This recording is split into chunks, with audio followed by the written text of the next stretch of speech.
pastor Luciano Pinheiro, lá da Igreja Quadrangular do Jardim Guanabara.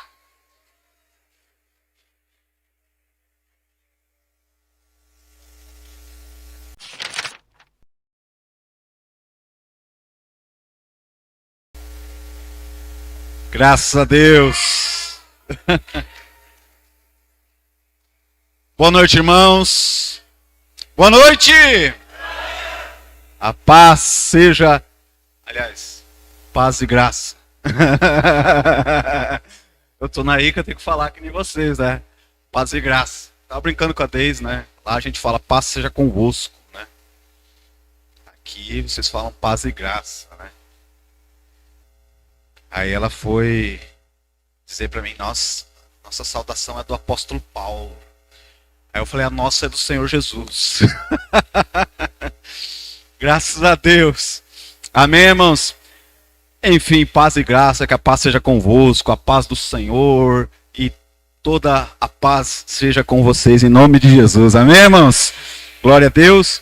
Irmãos, fico feliz por estar aqui com vocês mais uma noite agora. Compartilhando com vocês a palavra de Deus. Eu já posso dizer que sou de casa, né? Então, acho que sim, né? Posso dizer, né? Eu estava ali tomando um copo d'água, Mansoninha falou, tá com sede, pastor? Tá nervoso? Vai pregar aqui? Eu já sou da casa, mas a gente sempre sente aquele friozinho na barriga para pregar, às vezes até na própria congregação lá da gente, né? Mas é uma honra sempre poder estar compartilhando a palavra de Deus. Mas eu me sinto muito feliz em estar com vocês aqui, independente de qualquer coisa. Eu, quando estou aqui, sou ministrado por Deus, né? Me sinto parte já dessa família, com a graça de Deus. Uns 2 sábados atrás, eu acho, nós estivemos aqui, até toquei bateria, matei saudade, fazia tempo que eu não tocava, e sou ministrado aqui, gosto de estar com vocês, simplesmente para partilhar dessa comunhão gostosa que vocês têm, né? Às vezes nos lazer também, isso é maravilhoso, né? Pastor, ministrando aqui agora, o Alto Preço, eu vi o Asaf Borba cantando aqui, é uma voz bem parecida com o Asaf Borba, né? E é bom estar com vocês, irmãos. Muito obrigado, né, pelo convite. Nas quartas-feiras nós não temos reunião lá na nossa igreja, mas eu estava comprometido com o Instituto Teológico da nossa igreja, lá de Londrina, né? Eu estava ministrando aulas, então não estava podendo na quarta, mas já terminamos, graças a Deus, já terminamos o módulo do ITQ e agora estamos aqui com a graça do Senhor nosso Deus. Amém, irmãos? Vamos direto, né, ao ponto, vamos direto à palavra de Deus. Abra a tua Bíblia, lá no livro de 1 Samuel. Eu quero falar com vocês sobre a oração que muda o mundo. Amém? A oração que muda o mundo. 1 Samuel, no capítulo 1, eu quero ler alguns versículos com vocês. Houve um homem de Ramataim Zofim, da região montanhosa de Efraim, cujo nome era Eucana, filho de Jeroão, filho de Eliú, filho de Tou, filho de Zufi, efraimita. Tinha ele 2 mulheres, uma se chamava Ana e outra Penina. Penina tinha filhos, Ana, porém, não os tinha. Este homem subia da sua cidade de ano em ano a adorar e a sacrificar o Senhor dos Exércitos em Siló. Estavam ali os 2 filhos de Eli, Ofni e Finéias, como sacerdote do Senhor. No dia em que Eucana oferecia o seu sacrifício, dava ele porções deste a Penina, sua mulher, e a todos os seus filhos e filhas. A Ana, porém, dava porção dupla, porque ele a amava ainda mesmo que o Senhor a houvesse deixado estéril. a sua rival a provocava excessivamente para a irritar, porquanto o Senhor lhe havia cerrado a madre. E assim o fazia ele de ano em ano, e todas as vezes que Ana subia à casa do Senhor, a outra a irritava, pelo que chorava e não comia. Então Eucana, seu marido, lhe disse: Ana, por que choras e por que não comes? E por que estás de coração triste? Não te sou eu melhor do que 10 filhos? Após terem comido e bebido em Siló, estando Eli, o sacerdote, assentado numa cadeira junto a um pilar do templo do Senhor, levantou-se Ana e com amargura de alma orou ao Senhor e chorou abundantemente. E fez um voto dizendo: Senhor dos exércitos, se benignamente atentares para a aflição da tua serva, e de mim te lembrares, e da tua serva te não esqueceres, e lhe deres um filho varão, ao Senhor o darei por todos os dias da sua vida, e sobre a sua cabeça não passará navalha. Demorando-se ela no orar perante o Senhor, passou Eli a observar-lhe o movimento dos lábios, porquanto Ana só no coração falava, mas os seus lábios,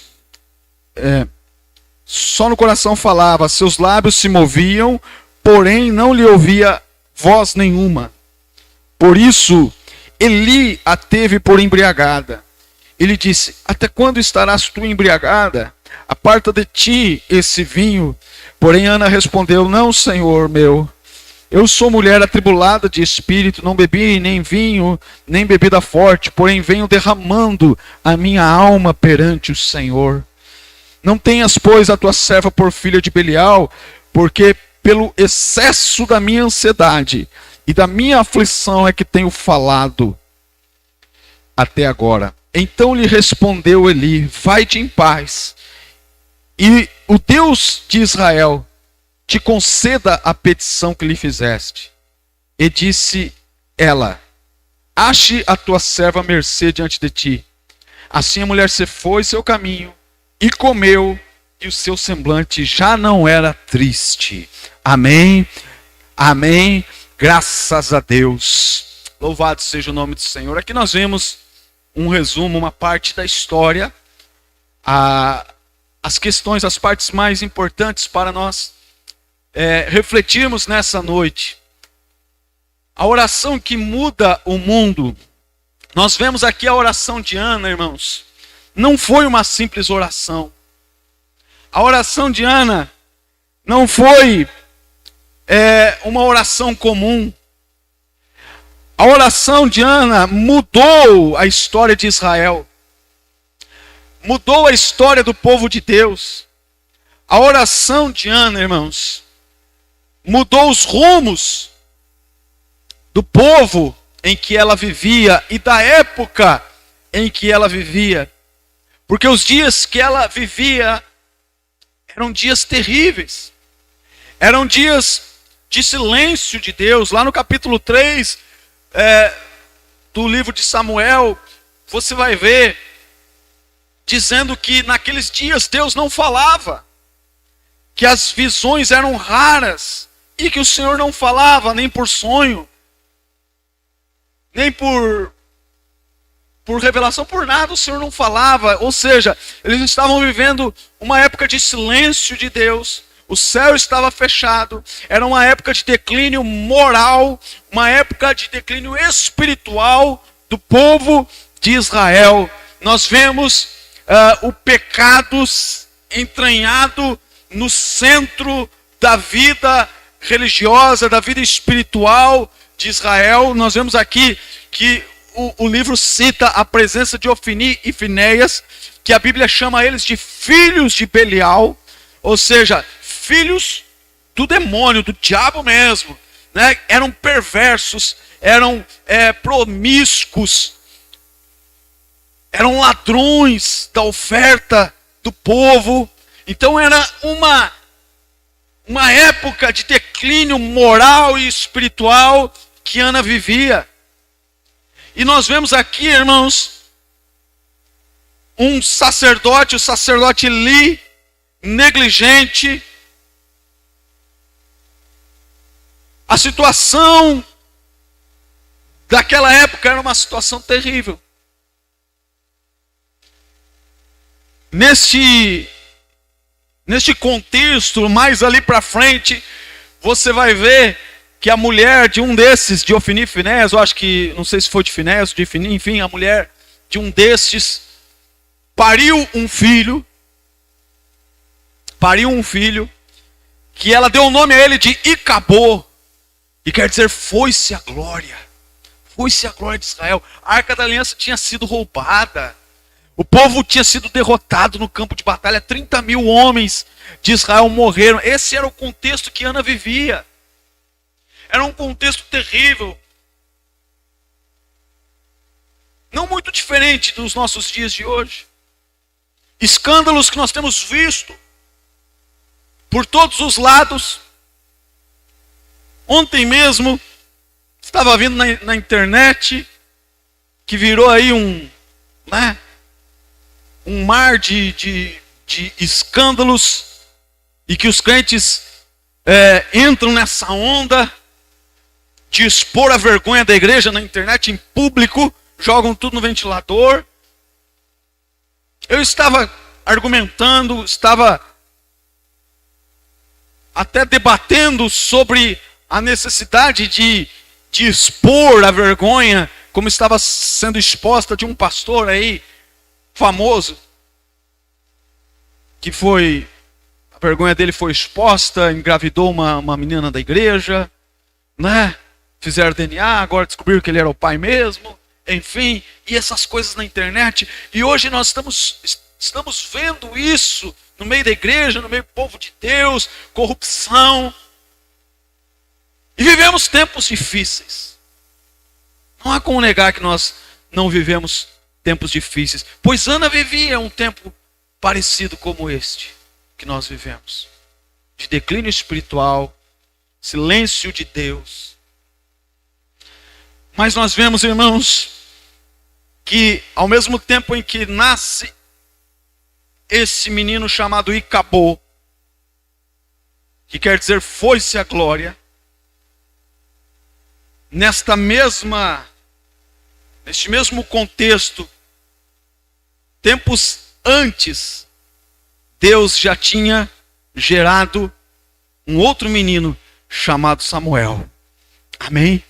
Filho de Ana, que quer dizer eu pedi ao Senhor. Amém? Quer dizer, do Senhor eu o pedi. Esse é o significado do nome de Samuel. Ele é a personificação, Samuel é a personificação do desejo do coração de Ana. Quando Ana ora, irmãos, você precisa entender que a oração de Ana não é uma simples oração, porque quando ela ora, ela não ora apenas por uma satisfação de uma necessidade sua que ela tinha de ser mãe. Ela não apenas queria ser mãe, ela não apenas queria ter um filho. Ana ansiava por algo maior, Ana ansiava por algo grande, por algo que transcendia os seus próprios desejos, a sua própria vontade de ser mãe, a sua própria necessidade de ser mãe. Ana pedia por um avivamento, Ana pedia por uma transformação espiritual, moral do seu povo, da sua nação. Ana queria uma mudança na sua vida. E aqui, meus irmãos, a história de Ana, ela é muito inspiradora, porque Ana era uma mulher comum, uma dona de casa, uma pessoa, ela não era um ícone do seu povo, ela não era uma líder, ela não era uma pessoa de alta patente no meio de Israel, ela era uma dona de casa, ela era uma mulher, e uma mulher desprezada, no sentido de que ela era envergonhada por não ter filhos. Naquela época, não ter filhos era considerado uma maldição. E aí nós vemos Ana, cujo nome significa graça. Ana significa graça. E o nome da outra mulher, de Eucana, era Penina. Penina significa pérola. E nós vemos aqui, em Penina e Ana, dois paradigmas. Uma, Penina, simboliza a prosperidade e a busca por satisfação na sua própria força, na própria vitalidade da sua carne. E a outra, Ana, simboliza a realização de um propósito para além da sua própria força, para além da sua própria necessidade pessoal, para além da sua própria capacidade, e simboliza uma dependência da graça de Deus. Amém? A outra, no caso Ana, simboliza a busca por um propósito. Não apenas pela satisfação de uma necessidade, mas de um propósito maior do que ela mesma, que dependia não da sua vitalidade, não da sua força, mas dependia do favor de Deus. Aleluia! Ana não podia fazer nada por ela mesma na sua própria força. Ela dependia do favor de Deus, e foi por isso que Ana, na sua oração, ela muda a história do povo de Israel. Porque ela gerou um Samuel. Amém? Ela gerou um Samuel. Os tempos de Ana não eram difíceis. Ou melhor, os tempos de Ana eram difíceis. Não eram fáceis. Mas ela não se conformou. Ana era uma mulher sonhadora. Ela era uma mulher inconformada. Então a oração de Ana foi uma oração de uma sonhadora. A oração de uma mulher que não se conformava com o seu tempo, com o tempo que ela vivia.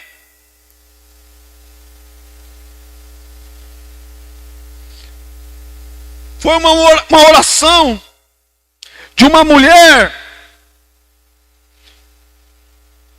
que era humilhada pela sua rival. Nós lemos aqui, irmãos, que todas as vezes que eles subiam até o templo, que era em Siló, que na verdade era uma tenda, não era um templo de alvenaria, né? Não era um templo, não era o templo de Salomão, era uma tenda. Cada vez que eles subiam, aquela mulher Penina caçoava de Ana, fazia piadinha de Ana, né? Mas Ana era o símbolo da graça. Penina era o símbolo da mal-amada. Porque Eucana amava a Ana. E Penina era mal-amada. E toda pessoa mal-amada, ela procura criticar aquele que é sonhador, aquele que tem objetivos na vida, aquele que tem ideais, não ideais egoístas, mas ideais que transcendem a sua própria necessidade ou seus próprios desejos.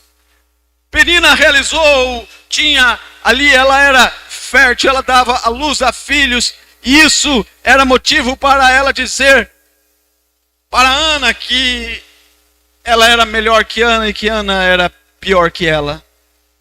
Mas Ana, irmãos, ela tinha um sonho. Amém? E o seu sonho dependia do favor de Deus. A mal-amada vivia criticando ela, vivia tentando diminuí-la. Mas Ana era inconformada. Nós vemos, irmãos, que Eucana, o marido de Ana, tentava compensar Ana. Eucana, ele tinha um amor sincero por Ana. Ele tinha um amor verdadeiro por Ana. E ele tentava suprir esse desejo, essa ânsia que Ana tinha por ser produtiva, por ser fértil, por gerar filhos. Ele tentava suprir, tentava compensar de outra forma, dando a ela dupla honra. Ele dava porção dobrada, né, do sacrifício para Ana.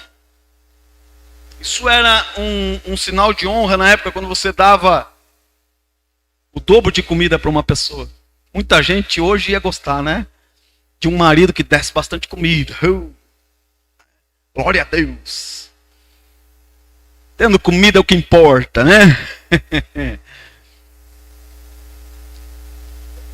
Eucana dava o dobro para Ana, para tentar honrar ela, para tentar fazer ela se sentir especial, mas isso não supria a Ana, isso não satisfazia, nada compensava o ideal que Ana tinha, o desejo que Ana tinha. E essa é uma característica do sonhador, irmãos. O sonhador, quando ele sonha, ele pode até, irmãos, ter coisas, bens materiais, pode oferecer outras coisas, mas aquilo não satisfaz ele. Aquilo não satisfaz ela quer algo maior, algo que dê propósito para a sua existência, algo que dê propósito para a sua vida, algo que dê sentido para a sua vida. Um dos grandes maus, irmãos, de muitas pessoas hoje é a falta de sentido na sua vida. É a falta de propósito na sua vida. Eles não têm sonhos, eles não têm ideais. E por isso a vida deles se limita a viver e talvez se satisfazer ali com a porção dobrada. Mas Ana, por mais que o seu marido o amasse, nada supria o desejo do coração dela. Amém? Então esta mulher sonhadora, ela tinha um desejo de ser fértil, de se multiplicar, de ser mãe. E é um desejo, irmãos, que nós precisamos como igreja desejar. O desejo de nos multiplicarmos, o desejo de gerarmos filhos, o desejo de sermos férteis, de produzirmos. Nós temos que ter um propósito na nossa vida. Amém? Nós não podemos simplesmente nos contentar em vir à igreja e receber porção dobrada do Senhor, receber bênçãos financeiras. Nós não podemos simplesmente nos contentar, irmãos, em sermos crentes estéreis. Estamos sendo abençoados, temos bênção financeira, temos isso, temos aquilo, mas estamos estéreis.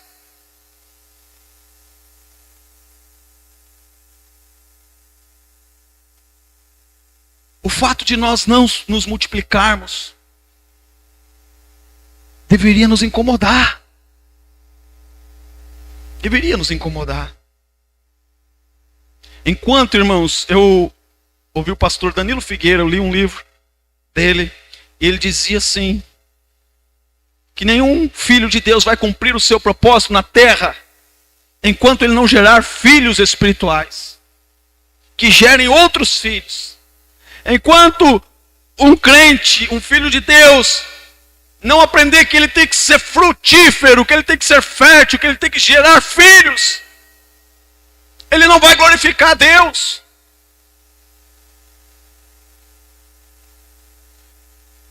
Lá em João, no capítulo 17, se eu não me engano, Jesus ora pelos seus discípulos e ele ora e ele diz assim: Senhor, eu cumpri a obra que tu me enviastes a fazer. E a gente pensa, mas a obra que Jesus veio para fazer não era morrer na cruz? Ele ainda não tinha morrido. Ele ainda não tinha morrido. E ele diz assim: eu cumpri a obra, eu te glorifiquei na terra. Ele diz isso antes dele morrer. Ele diz isso antes dele ressuscitar. Ele diz assim: eu cumpri a obra que tu me enviaste a fazer. Eu te glorifiquei na terra. Lá em João 17. Se eu não estou enganado. Que obra foi essa? Que glória foi essa que Jesus cumpriu? Lá em João 17 você vai ver que Jesus está falando dos discípulos que ele formou. Ele está fazendo a oração sacerdotal. Ele está orando pelos seus discípulos. Então a missão que Jesus veio cumprir nessa terra era gerar filhos espirituais para continuar a sua obra. E essa é a mesma missão que nós, eu e você, temos que cumprir para glorificar Deus nessa terra. É isso que glorifica Deus nessa terra, irmãos. Não é apenas a nossa abundância material. Não é isso que glorifica a Deus. O que glorifica a Deus é gerarmos filhos espirituais. É isso que glorifica a Deus. O resto, é demais coisas. Amém? Então Ana tinha esse desejo de ser fértil, de produzir. Ela não se conformava com a vida boa que o marido dela podia dar a ela. Ela tinha uma vida de princesa. O marido disse assim: eu não sou. Tinha uma autoestima bem grande, né? O Eucana: eu sou melhor para você do que 10 filhos.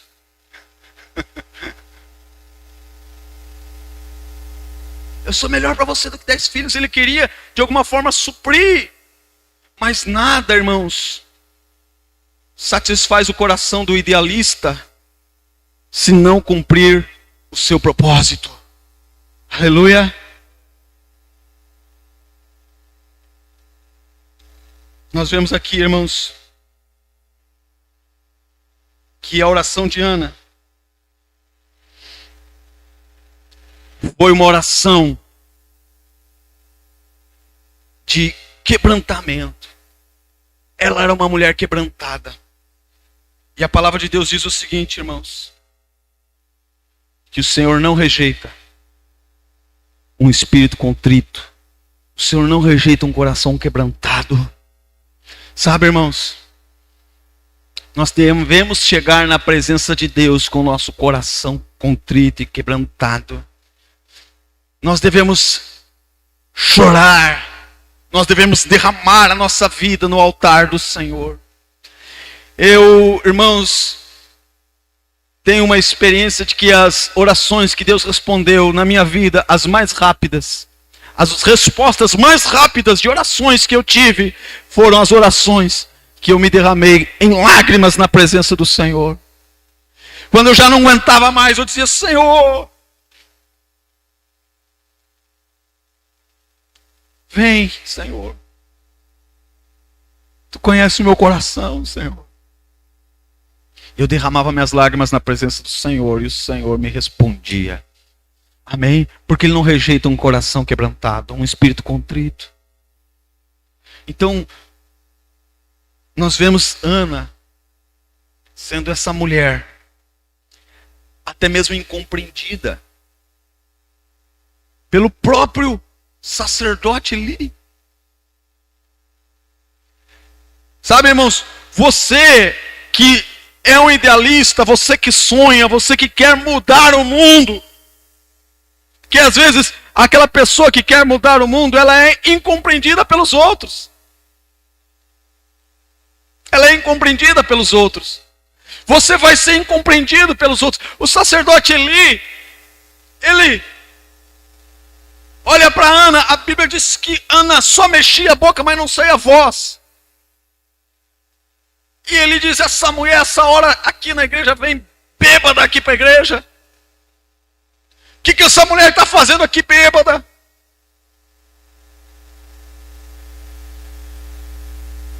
Sabe por que o sacerdote Eli julgou Ana dessa forma? Eu aprendi uma coisa, que o bom julgador julga por si mesmo. Você já ouviu esse ditado? O bom julgador julga por si mesmo. O bom julgador julga pelas suas próprias lentes. Eli julgou Ana daquela maneira, julgando que ela estava bêbada, embriagada, porque aquilo era normal na tenda. porque os seus filhos eram filhos de Belial. Então aquilo era comum e ele achou que Ana era mais uma bêbada no meio da tenda da congregação. Mais uma promíscua. As pessoas, elas vão te julgar pelas suas lentes. Não se deixe atingir pelo julgamento das pessoas que não compreendem os teus sonhos, que não compreendem os ideais.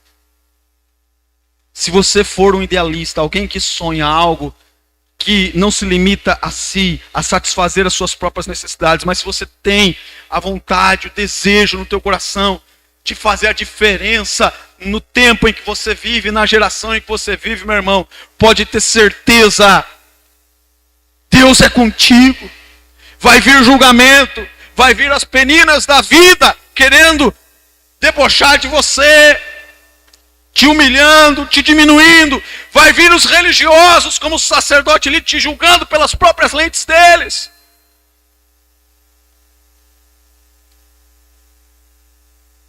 Mas Ana perseverou. Ana continuou. E a Ana fez um voto ao Senhor. E a oração de Ana foi bem sucedida, irmãos. Porque o clamor de Ana, e aqui está o segredo. O clamor de Ana se encontrou com o clamor de Deus. Amém? Lá no capítulo 3, a Bíblia diz assim: o jovem Samuel servia o Senhor perante Eli. Naqueles dias a palavra do Senhor era muito rara, as visões não eram frequentes. Deus não falava naqueles dias, não tinha visões naqueles dias. Por que Deus não falava, irmãos? Porque Ele não queria falar? Deus não falava porque Ele não tinha quem o ouvisse. Deus não falava porque Ele não tinha pessoas que parassem para ouvi-lo. Ele não tinha profetas. Deus ansiava por um profeta. E nós vemos essa ânsia de Deus, nós vemos esse desejo de Deus por vários momentos na história. Lá também no chamado de Isaías, Deus diz assim: a quem enviarei e quem há de ir por nós? Esse é o clamor de Deus. Deus quer falar, mas para quem Ele vai falar? Se não tem quem o escute. Então quando Ana faz uma oração, ela faz essa oração, você vê que Ana não está aqui querendo satisfazer um desejo seu. Quando ela faz um voto ao Senhor e ela diz: Senhor, se tu lembrares de mim e não te esqueceres de mim e me deres um filho, eu o darei a ti. Irmãos, ela era estéril. Se ela tivesse um filho e ela quisesse simplesmente ser mãe de filhos, ela estava correndo um risco muito grande, porque ela poderia não vir a ter outro filho. Imagine você. Então nós vemos aqui que Ana não está preocupada em satisfazer apenas o seu desejo de ser mãe, mas ela está preocupada em cumprir um propósito de Deus. E Deus olha assim para Ana e diz: você quer um filho? Pois eu quero um profeta. Eu vou te dar o filho e você vai me dá-lo como profeta para as nações. Aleluia! Foi esse o acordo. Foi essa oração, a necessidade de Ana, o desejo de Ana, o clamor de Ana se encontrou com o clamor de Deus. Amém, irmãos? E esse é o segredo da resposta para o teu sonho, para os teus ideais. Quando os teus desejos, quando os teus sonhos, quando as tuas necessidades se encontrarem com os sonhos, com os desejos e com a necessidade de Deus, vai acontecer na tua vida o milagre. Aleluia! Vai acontecer, meu irmão.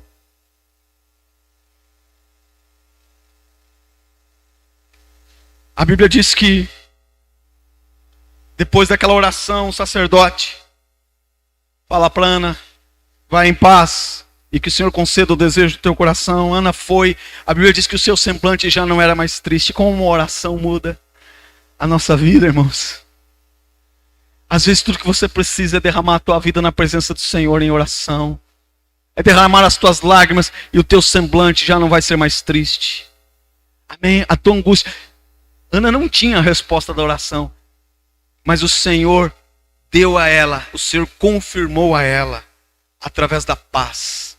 Aquela paz que excede todo entendimento. Aquela paz que Deus nos dá e que ninguém pode explicar. Mas está tudo errado, está tudo, né? O mundo está caindo. Mas você está em paz. Você tem aquela convicção. Você tem aquela certeza de que Deus está no controle. Foi assim que Ana se sentiu quando ela saiu dali, daquela tenda, depois de ter orado. Ela saiu em paz. O seu semblante já não era mais triste. Ela foi logo a comer. Ela foi logo comer, porque ela estava sem comer, porque a comida não podia satisfazer ela. Você já teve momentos assim que comida nenhuma te satisfazia, que você não queria comer? Pois Ana derramou a sua vida em oração. O clamor dela se encontrou com o clamor de Deus. E a paz de Deus, que excede todo entendimento, repousou sobre a vida dela, sobre o coração dela. Ela foi em paz para sua casa. E todos nós sabemos o que aconteceu. Deus lhe deu um filho, ela gerou um filho ao Senhor.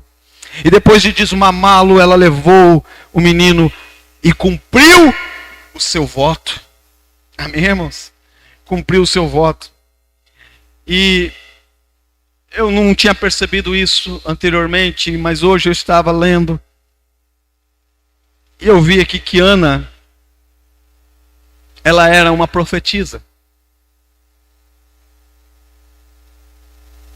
Talvez não reconhecida, mas no cântico de Ana, depois que ela levou Samuel, ela pega o menino já desmamado, o menino, e leva até o sacerdote ali para cumprir o seu voto. Olha o cântico dela. Então orou Ana e disse: o meu coração se regozija no Senhor, a minha força está exaltada no Senhor, a minha boca se ri dos meus inimigos, porquanto me alegro na tua salvação. Não há santo como o Senhor, porque não há outro além de ti, e rocha não há nenhuma como o nosso Deus. Não multipliqueis palavras de orgulho, nem saiam coisas arrogantes das vossas bocas, porque o Senhor é o Deus de sabedoria e pesa todos os feitos na balança. O arco dos fortes é quebrado, porém os débeis cingidos de força. Os que antes eram fartos, hoje se alugam por pão, mas os que não andavam famintos não sofrem mais fome. Mas os que andavam famintos não sofrem mais fome. Até a estéril tem 7 filhos, e o que tinha muitos filhos perde o vigor. O Senhor é o que tira a vida e a dá, faz descer a sepultura e a faz subir. O Senhor empobrece e enriquece, abaixa e também exalta, levanta o pobre do pó, e desde o monturo exalta o necessitado, para o fazer assentar entre os príncipes, para o fazer herdar o trono da glória, porque do Senhor são as colunas da terra, e assentou sobre elas o mundo, e ele guarda os pés dos seus santos, porém os perversos emudecem nas trevas da morte, porque o homem não prevalece pela força. Os que contendem com o Senhor são quebrantados, dos céus troveja contra eles, o Senhor julga as extremidades da terra, dá força ao seu rei, e exalta o poder do seu ungido. Irmãos, esse cântico de Ana aqui é uma profecia completa, porque nada disso do que ela fala aqui é uma realidade na vida dela. Ela fala: o Senhor troveja contra os seus inimigos. Isso vai se cumprir depois na vida de Samuel, lá, né? Quando Samuel ergue um altar ao Senhor entre Sem e Mispa, e ele diz: até aqui nos ajudou o Senhor. Quando Deus troveja contra os filisteus, isso acontece e se cumpre lá na vida do filho de Ana, de Samuel. Ela fala do rei. Israel não tinha rei. Ela fala: ele dá força ao seu rei e exalta o poder do seu ungido. Ela está fazendo aqui uma referência, rei ungido, está fazendo uma referência a Cristo, porque esse é um título messiânico. Rei ungido. Então Ana aqui, nessa canção, nessa oração, é pura profecia. Ela está profetizando sobre a vida do seu filho Samuel, que ela estava deixando ali agora. Ela estava já antevendo a unção, porque Samuel, irmãos, não foi ninguém menos do que um profeta, um juiz e um sacerdote de Israel. Ele tinha um ministério tríplice. Israel não foi ninguém menos do que aquele que ungiu 2 reis em Israel. E o segundo, o rei Davi, o homem segundo o coração do Senhor. Tudo isso Ana pediu ao Senhor quando ela pede Samuel.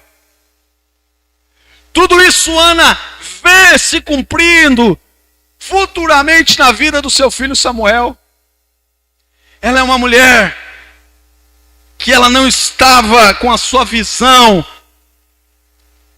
presa aos seus dias, mas ela via no futuro. Ela via o futuro do seu filho. Ela profetizou. Quando ela entrega Samuel, ela faz essa profecia na vida do menino Samuel. E aí nós vemos ali no capítulo 3 se cumprindo o menino Samuel, ainda jovem. Deus no silêncio, muitos anos de silêncio. A Bíblia diz, isso aqui é muito interessante. Você precisa entender, irmãos, a situação que estava Israel era uma situação terrível. A Bíblia diz que Eli, o sacerdote, estava no seu lugar de costume. Dentro da tenda, ele estava no seu lugar de costume. E Samuel estava onde? Irmãos, eu imagino que Eli, quando traz Samuel, quando recebe Samuel na tenda,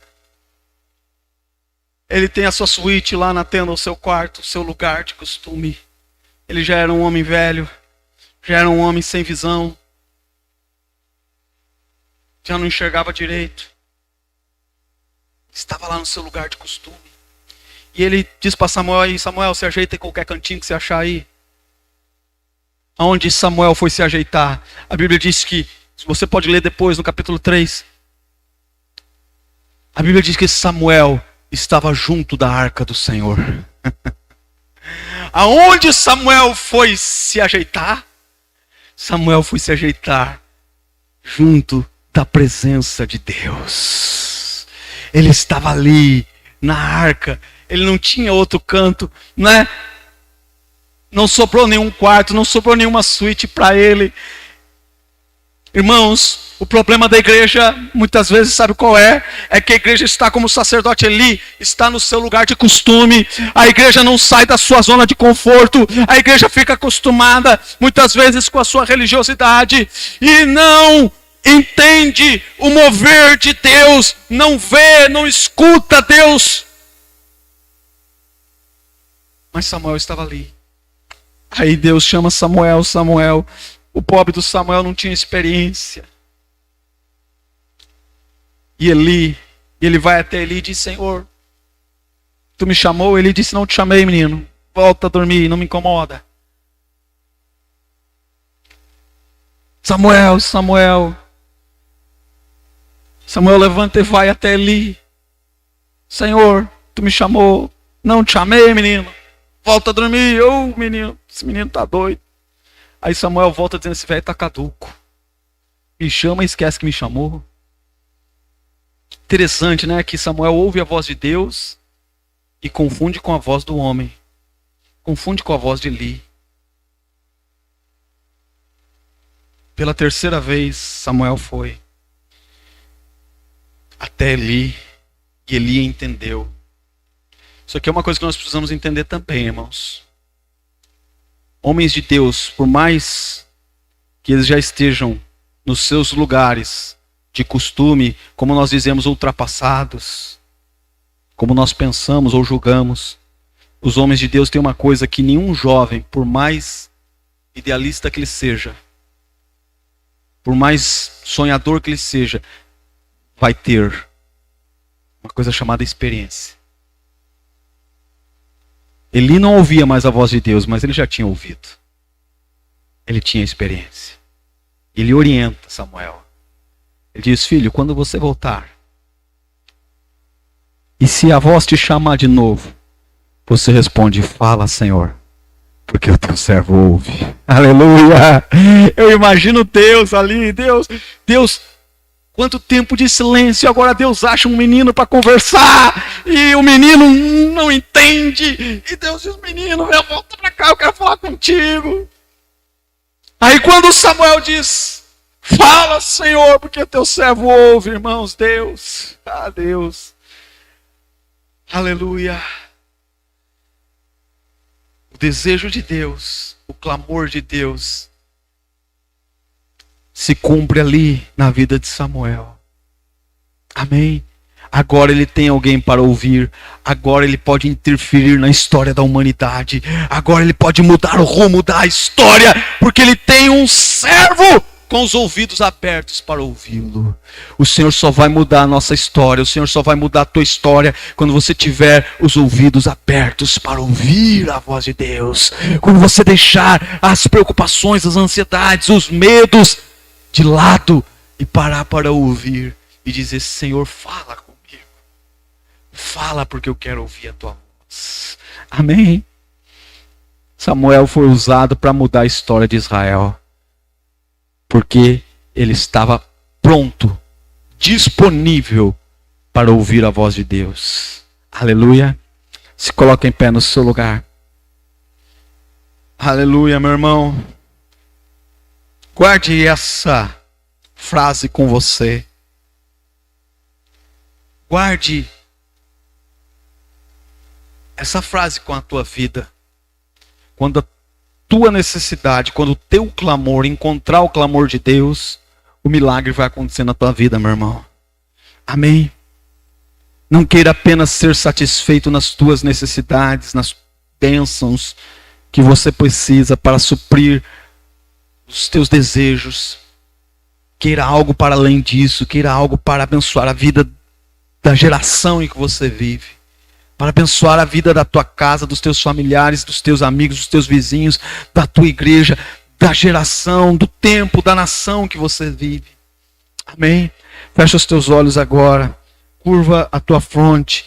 Põe a mão na altura do teu coração. E se você, neste momento, tem agora um clamor para fazê-lo ao Senhor, faça esse clamor como Ana fez. Com um coração quebrantado, com um coração sonhador, com um coração idealista. Faça agora essa oração, clamando a Deus e pedindo que Deus venha e realize o desejo dEle, o propósito dEle na tua vida, e não apenas aquilo que você quer. Que não seja feita a tua vontade, mas a vontade do Senhor. Essa deve ser a nossa oração. Aleluia. Senhor, meu Deus, meu Pai que está no céu, nós estamos aqui, Senhor, como igreja, e nós sabemos, ó Deus, que nós vivemos tempos difíceis, que nós vivemos tempos, ó Deus, em que temos que ser diferentes, ó Deus, onde as pessoas têm vivido a sua vida cotidiana de maneira, ó Deus, a não levar em conta a sua vontade. Eles têm vivido a sua vida, casados e dados em casamento, sem ouvir o que é a vontade de Deus, sem ouvir a voz de Deus. Muitos, ó Pai, têm se corrompido pela religiosidade, muitos têm se corrompido, Senhor, pelas ofertas. Nós vivemos tempos, ó Pai, que são difíceis, mas nós cremos que Tu és o Deus de propósito. Nós cremos que Tu tens, Senhor, para nós, para os nossos dias, para o nosso tempo ainda, uma história de avivamento, uma história de restauração, uma história de mudança, Senhor. Deus, e nós Te pedimos, deixe-nos fazer parte dessa história. Deixe-nos fazer parte de uma nova história, uma história de um novo tempo, ó Deus, para a nossa cidade, para a nossa nação. Não sabemos como, mas nós sabemos, ó Deus, que Tu levanta do pó, Senhor, Tu levanta do monturo o necessitado, Tu usa, Senhor, o desprezado, como Ana, aquela mulher, Senhor, desprezada, aquela mulher humilhada, aquela mulher que talvez muitos não, ó Deus, dão importância. Tu usa pessoas comuns, Tu usa pessoas que ninguém enxerga, que ninguém vê. Tu pode usar a mim, Tu pode usar a cada um desses Teus filhos que estão aqui nessa noite, Senhor. Em nome de Jesus, ó Deus, arde em nosso coração o desejo, coloca em nosso coração uma chama, para não apenas pensarmos, ó Deus, nos nossos próprios interesses, em satisfazer as nossas próprias necessidades, mas em pensarmos como podemos interferir, como podemos mudar, Senhor, ó Deus, a geração que vivemos. Dai-nos esta paixão, dai-nos este sonho, levanta, Senhor, em nosso meio, ó Pai, corações idealistas, corações desejosos de fazer o Teu querer, a Tua vontade nessa terra, assim como Ana, o desejo de gerar filhos, o desejo de ser fértil, o desejo de ser produtivo para o Teu reino, para a Tua glória. Em nome de Jesus nós oramos, ó Deus, e nós Te louvamos e Te agradecemos, porque Tu és Deus que responde orações. Amém e amém, Jesus. Amém. Aplauda o Senhor Jesus bem forte. Que Deus abençoe a tua vida, em nome de Jesus.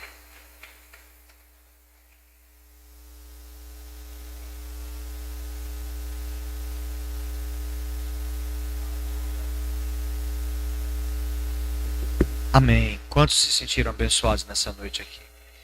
Amém. A palavra do Senhor para nós hoje é Samuel. Daisy. Johnny. Se eu chamar Johnny é com você, viu? Se eu ouvir a voz de Johnny por aí, não sou eu não, o Senhor falando com você. Belinha. Não é? Aí diga para o Senhor, eis-me aqui, Senhor.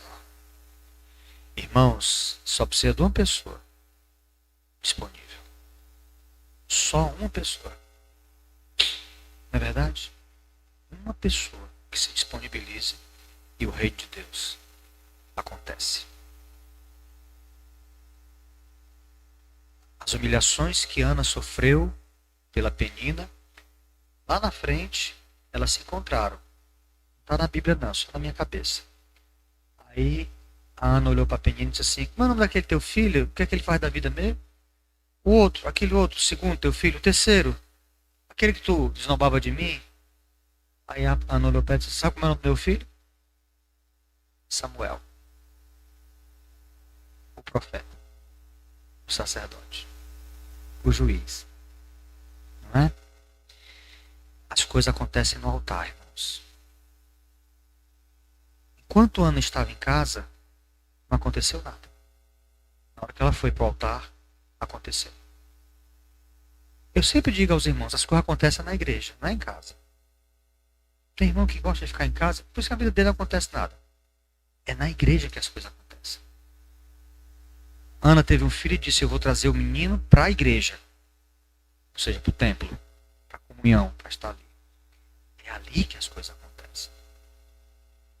É quando o povo de Deus está junto que as coisas acontecem. Que a mágica do reino de Deus acontece. A magia espiritual. Magia no sentido, não de, mas enfim, que o conceito espiritual acontece. É na casa do Senhor. Então que Deus use você como Samuel nessa geração.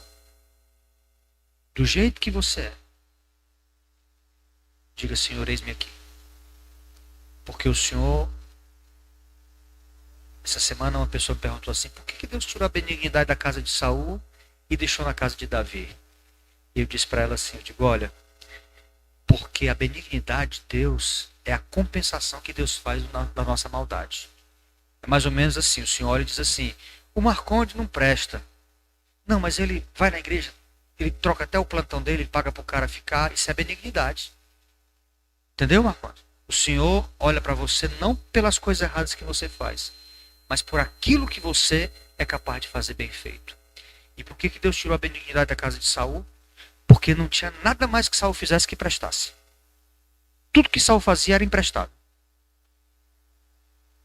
E não encontrou lugar de arrependimento no seu coração. E aí o Senhor usou a Davi. E Davi se tornou a raiz do Messias. Portanto, é preciso só que uma pessoa, um jovem. Os irmãos têm noção do que nós ouvimos hoje aqui, irmãos? Que vê, por exemplo, daqui a pouco uma menina dessa Aninha, por exemplo. Aninha. Se a Aninha daqui a pouco chega aqui orando, chorando, quebrantando, falando, chamando o pessoal para evangelizar e tal. Sabe o que vai acontecer, irmãos? Vai tocar fogo em todo mundo. É que fica um esperando pelo outro.